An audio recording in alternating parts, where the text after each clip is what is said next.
Hi everyone. Well, we're going to go over a modified guillotine. It's going to be a arm across the throat guillotine, and we're going to hit that from a head and arm position, which is going to be pretty common in MMA and very common in Jiu Jitsu. So, with this choke, I'm going to actually be choking him with his own arm. It is going to be pressure on my arm, but it's also going to be his own, sort of like a head and arm triangle choke or an actual, regular triangle. So. Raising turtle position, or referee's position as it's called in wrestling, and I managed to get a head and arm position on. So my head and arm position is going to be here, and with that, my right shoulder is on Ray's right shoulder, and I'm going to put a lot of pressure there. The grip I like to use is what's called the gable grip.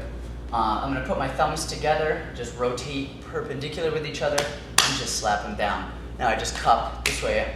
That's a really tight grip.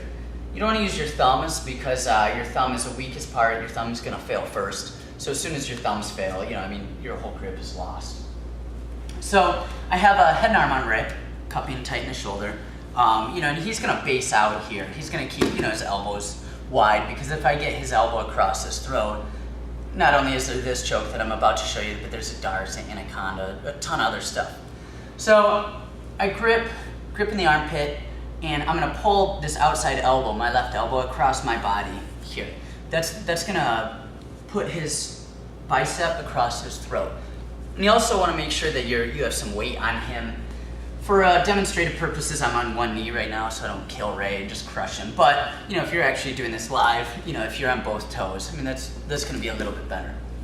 So from here, I got his arm across. With my hand underneath, I'm gonna grab his shoulder. It's kind of between his tricep and his shoulder, almost high in his armpit. And then with this outside hand, I'm gonna cup it just like I would a regular guillotine grip. So I cup his arm, grab my own wrist, and now I'm gonna slide inside of his guard, almost like you would, you'd imagine like a baseball slide. So I'm gonna step, I scoop my hips underneath him, and I put my ankle, the ankle underneath him, right in his hip.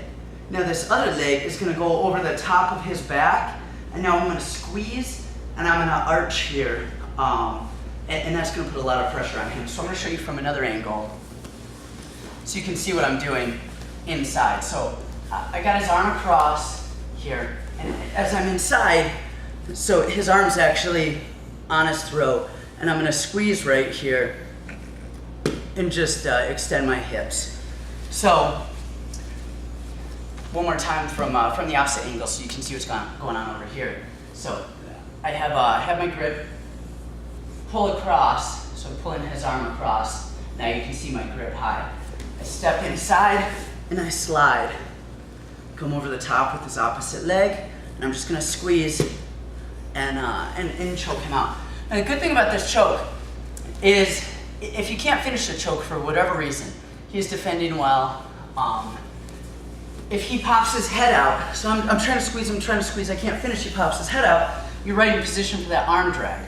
So sometimes I'll even get this, hoping that they pop their head out, just so I can drag. Now from here I can go head and arm, take his back, and do a lot of other things too. So that's how you're gonna choke somebody with a head and arm guillotine.